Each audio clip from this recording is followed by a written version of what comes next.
Bonjour tout le monde, j'espère que vous allez bien. Moi je vais super bien.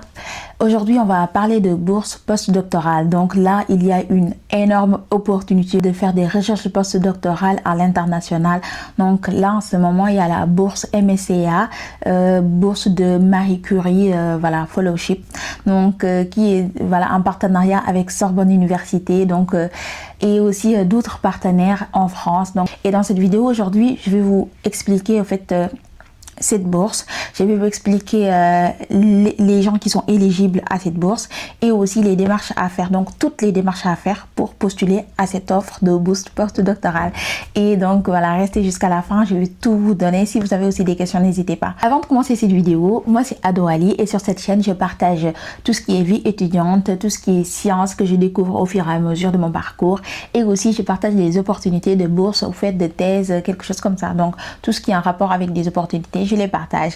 Donc si tu n'es pas encore abonné, abonne-toi et voilà, je t'invite à aimer la vidéo, à appuyer sur la cloche de notification pour ne rien rater du tout. Du coup on va retourner à notre vidéo. Donc je vais vous expliquer toute la procédure de A à Z. Primo, on va donner les conditions pour faire ce postdoctorat, donc pour candidater à cette bourse de postdoctoral. Donc la première des conditions, c'est que tu ne sois pas en France plus d'un an, de 12 mois. Donc que tu n'aies pas vécu en France plus de 12 mois. Donc cela veut dire que si tu es en France pendant plus de 12 mois, tu n'es pas éligible à cette bourse. La deuxième des conditions est que soit tu as ton doctorat, ta thèse, tu l'as, ou si tu ne l'as pas, tu es en voie de l'avoir avant septembre qui arrive. Donc, tu n'as pas encore ton doctorat, mais tu vas l'avoir avant septembre. Donc là, tu es éligible. Tu es éligible, mais si tu ne l'as pas avant septembre, je pense que tu n'es pas éligible. Peut-être que tu seras éligible pour une autre année. Et pour les gens qui ont des doctorats, si tu as un doctorat et tu n'as pas, ton doctorat, tu n'as pas fait 8 ans de recherche après ton doctorat. Donc, si tu as fait plus de 8 ans de recherche après ton doctorat, tu n'es pas éligible. Cela veut dire que si moi j'ai un doctorat il y a 4 ans, je suis éligible. Si j'ai un doctorant il y a 5 ans, je suis éligible. Mais si j'ai un doctorant il y a plus de 10 ans, donc cela veut dire que moi, je ne suis pas éligible. Donc, tous ceux qui ont un doctorat et que leur doctorat n'a pas duré plus de 8 ans et qu'ils n'ont pas travaillé plus de 8 ans ou qu'ils n'ont pas fait d'autres recherches dans ces 8 ans-là, c'est OK.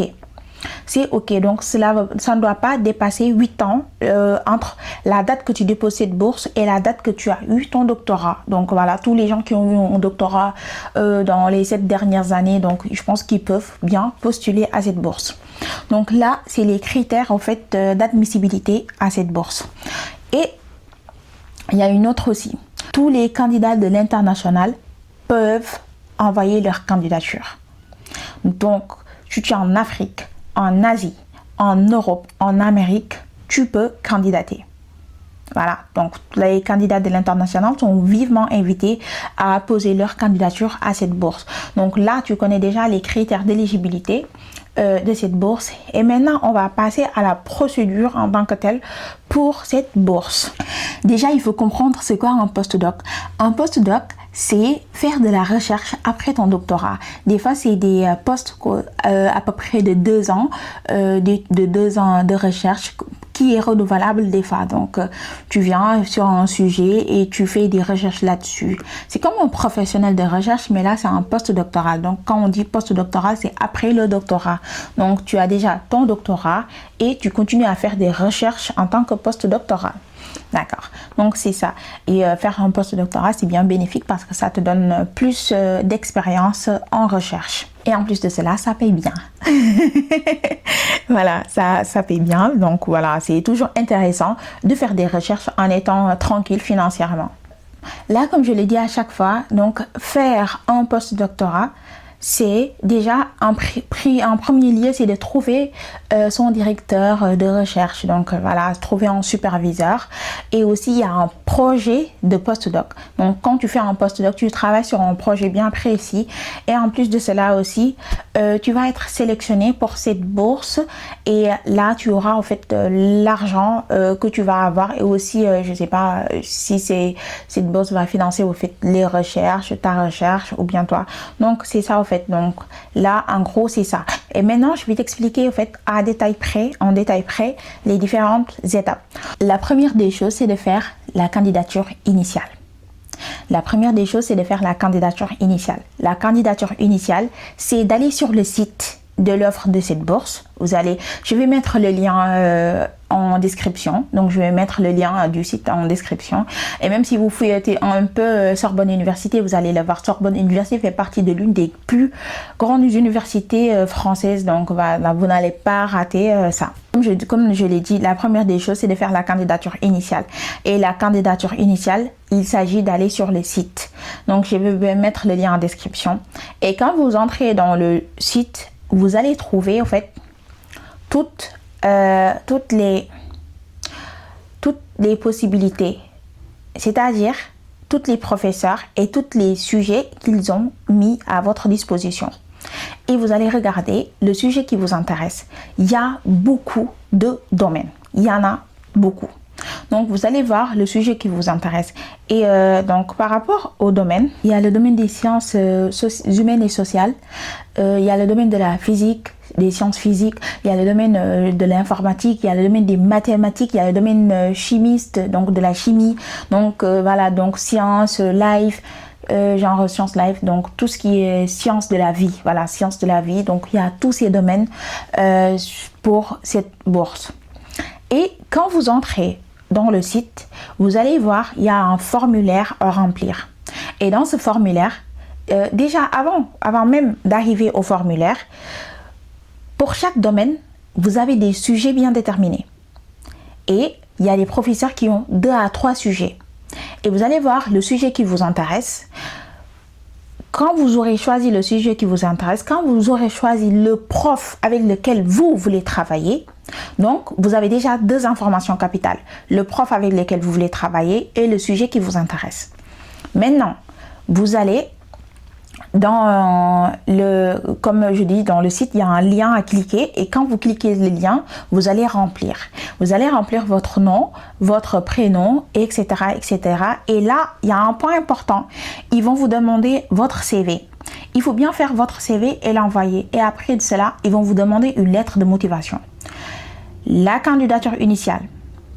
Il y a une chose qui va vous démarquer, c'est la lettre de motivation. Donc, il faut que votre lettre de motivation soit presque parfaite, vu que le parfait n'existe pas. Donc, voilà, soit presque parfait. Donc, faites une bonne lettre de motivation et vous le mettez.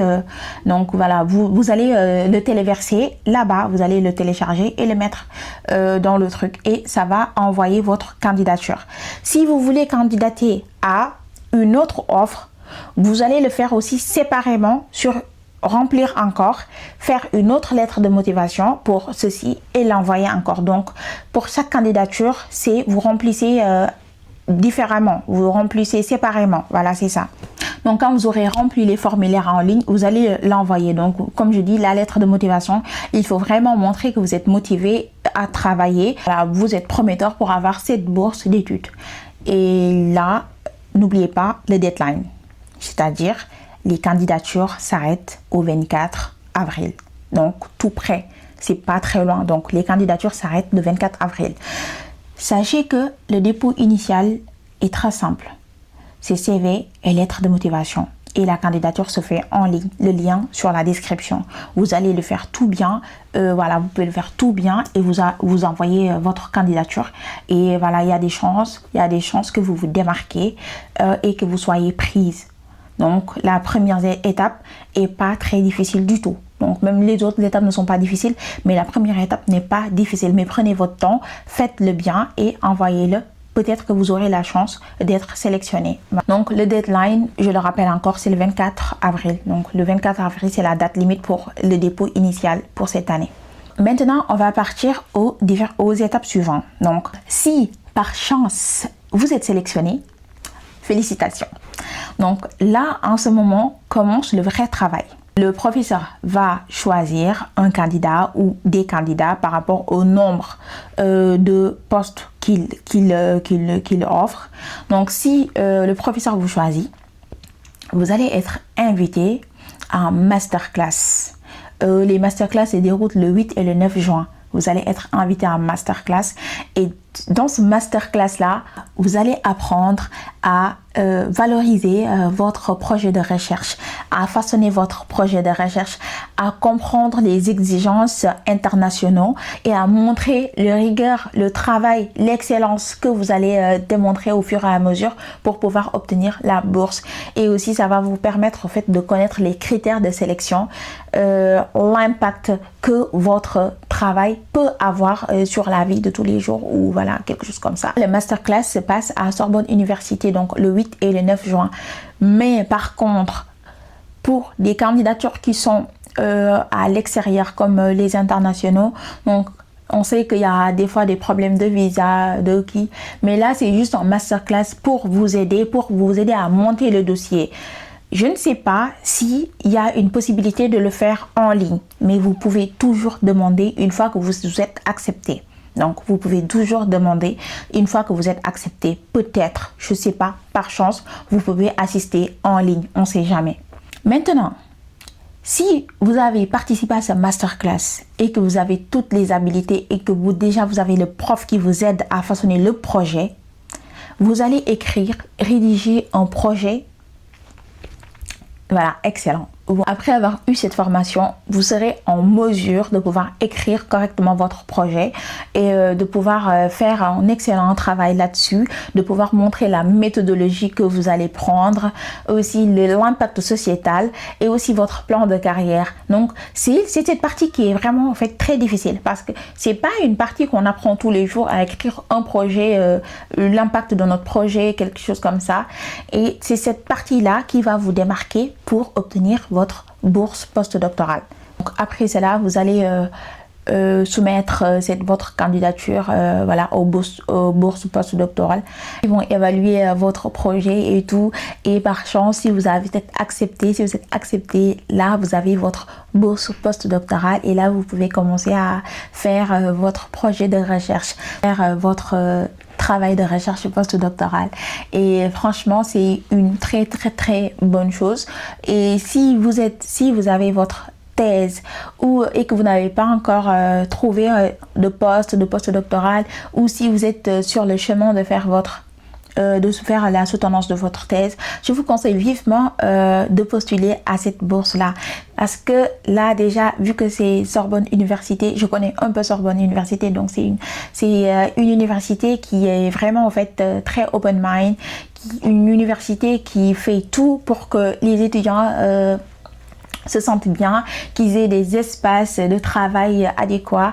Donc là, c'est des universités qui investissent beaucoup sur les étudiants. Donc je pense que faire un postdoctoral à Sorbonne Université ne serait que bénéfique pour votre carrière. Et en plus de cela aussi, c'est des universités qui investissent beaucoup sur la recherche et le développement. Donc ils investissent beaucoup sur la recherche.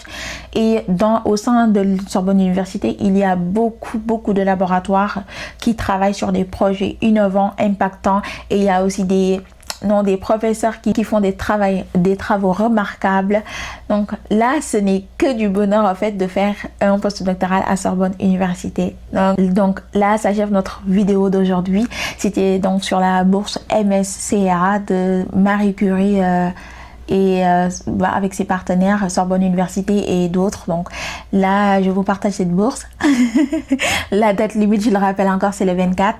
Et du coup, on se dit à la prochaine. Et n'oubliez pas de vous abonner, d'aimer la vidéo et de le partager aux gens que vous connaissez qui ont déjà leur doctorat ou qui sont en voie d'obtenir leur doctorat. Et je vous invite à vous abonner, à partager massivement, donc à partager à votre voisin, à votre voisine, à la famille, au tata, au tonton, à partager à tout le monde. Voilà, merci beaucoup et à la prochaine.